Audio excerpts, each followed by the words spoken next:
नमस्कार दोस्तों।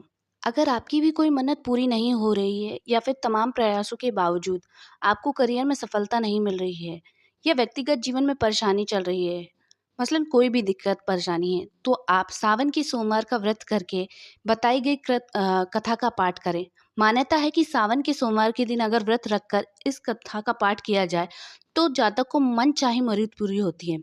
तो चलिए हम भी सुनते हैं सावन के सोमवार की व्रत कथा, जो इस प्रकार प्रारंभ है। एक साहूकार था जो भगवान शिव का अनन्य भक्त था।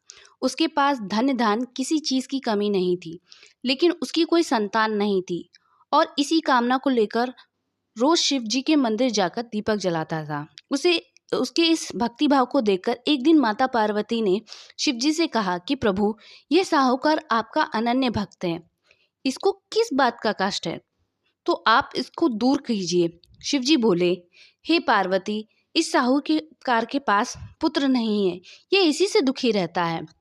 माता पार्वती कहती हैं कि हे ईश्वर, कृपा करके इसे पुत्र का वरदान दीजिए। तब भोलेनाथ ने कहा कि हे पार्वती, साहूकार के भाग्य में पुत्र का योग नहीं है। ऐसे में अगर इसे पुत्र की प्राप्ति का वरदान मिल भी जाए तो यह केवल 12 वर्ष की आयु तक जीवित रहेगा। यह सुनने के बाद भी माता पार्वती ने कहा कि हे प्रभु, आप इस साहूकार को पुत्र का वरदान देना ही होगा, अन्यथा भक्त क्यों आपकी पूजा करेंगे। माता के बार बार कहने से भोलेनाथ ने साहूकार को पुत्र का वरदान दिया, लेकिन यह भी कहा कि यह केवल 12 वर्षों तक जीवित रहेगा। साहूकार यह सारी बातें सुन रहा था, इसलिए उसे ना तो खुशी हुई ना ही दुख हुआ। वह पहले की तरह ही भोलेनाथ की पूजा अर्चना करता रहा। उधर सेठानी गर्भवती हुई और 9 महीने के बाद उसे एक सुंदर से बालक की प्राप्ति हुई। परिवार में खूब हर्षोल्लास मनाया गया, लेकिन साहूकार पहले की तरह रहा। उसने बालक की 12 वर्ष की आयु तक का जिक्र किसी से भी नहीं किया। जब बालक 11 वर्ष की आयु का हो गया तो एक दिन साहूकार की सेठानी ने बालक के विवाह के लिए कहा। तो साहूकार ने कहा कि वह अभी बालक है, को पढ़ने के लिए काशी भेजेगा। इसके बाद उसने बालक के मामा जी को बुलाया और कहा कि इसे काशी पढ़ने के लिए ले जाओ और रास्ते में जिस भी स्थान पर रुकना वहां यज्ञ करते और ब्राह्मणों को भोजन कराते हुए आगे बढ़ना। उन्हें भी इसी तरह करते जा रहे वो भी इसी तरह चीजें करते जा रहे थे कि रास्ते में एक राजकुमारी का विवाह था। जिससे उसका विवाह होना था वह एक आंख से काना था।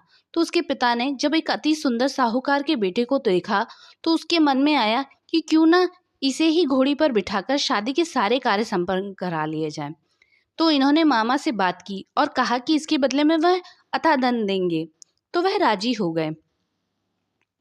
इसके बाद साहूकार का बेटा विवाह की वेदी पर बैठा और जब विवाह कार्य संपन्न हो गए तो जाने से पहले उसने राजकुमारी की चुनरी के पल्ले पर लिखा कि तेरा विवाह तो मेरे साथ हुआ है, लेकिन जिस राजकुमार के साथ ये लोग तुझे भेजेंगे वह एक आंख से काना है। इसके बाद वह अपने मामा के साथ काशी के लिए चला गया। उधर जब राजकुमार ने अपनी चुनरी पर यह लिखा हुआ पाया तो उसे राजकुमार के साथ जाने से मना कर दिया। तो राजा ने भी अपनी पुत्री को बारात के साथ विदा नहीं किया। बारात वापस लौट गई। उधर मामा और भांजे काशी पहुंच गए थे। एक दिन जब मामा ने यज्ञ रचा रखा था और भांजा बहुत देर तक बाहर नहीं आया तो मामा ने अंदर जाकर देखा तो भांजी के प्राण निकल चुके थे। वे बहुत परेशान हुए, लेकिन सोचा कि अभी रोना पीटना मचाया तो ब्राह्मण चले जाएंगे, ये कार्य अधूरा रह जाएगा। जब यह संपन्न होगा तो मामा ने रोना पीटना शुरू कर दिया। उसी समय शिव पार्वती उधर से जा रहे थे। तो माता पार्वती ने शिव जी से पूछा, हे प्रभु, ये कौन रो रहा है। तभी उन्हें पता चला कि यह तो भोलेनाथ के आशीर्वाद से जन्मा साहूकार का पुत्र है। तब मामा पार्वती कहती हैं तब माता पार्वती कहती हैं कि हे स्वामी, इसे जीवित कर दे, अन्यथा रोते रोते इसके माता पिता के प्राण निकल जाएंगे। तब भोलेनाथ ने कहा कि हे पार्वती, इसकी आयु इतनी ही थी, सो वह भोग चुका। लेकिन माता के बार बार आग्रह करने पर भोलेनाथ ने उसे जीवित कर दिया। लड़का ओम नमः शिवाय करता हुआ जी उठा। मामा भांजे दोनों ने ईश्वर को धन्यवाद दिया और अपनी नगरी की ओर लौटे। रास्ते में वही नगर पड़ा और राजकुमारी ने उन्हें पहचान लिया। तब राजा ने राजकुमारी को साहूकार के बेटे के साथ सारे धन दान के साथ विदा किया। और ऐसे ही उधर साहूकार की पत्नी और पति दोनों छत पर बैठे थे। उन्होंने ये प्रण कर रखा था कि यदि उनका पुत्र सकुशल लौटा तो वह ना लौटा तो छत से कूदकर अपने प्राण दे देंगे। तभी लड़की की मामा ने आकर साहूकार को बेटे और बहू के आने का समाचार सुनाया, लेकिन वह माने नहीं।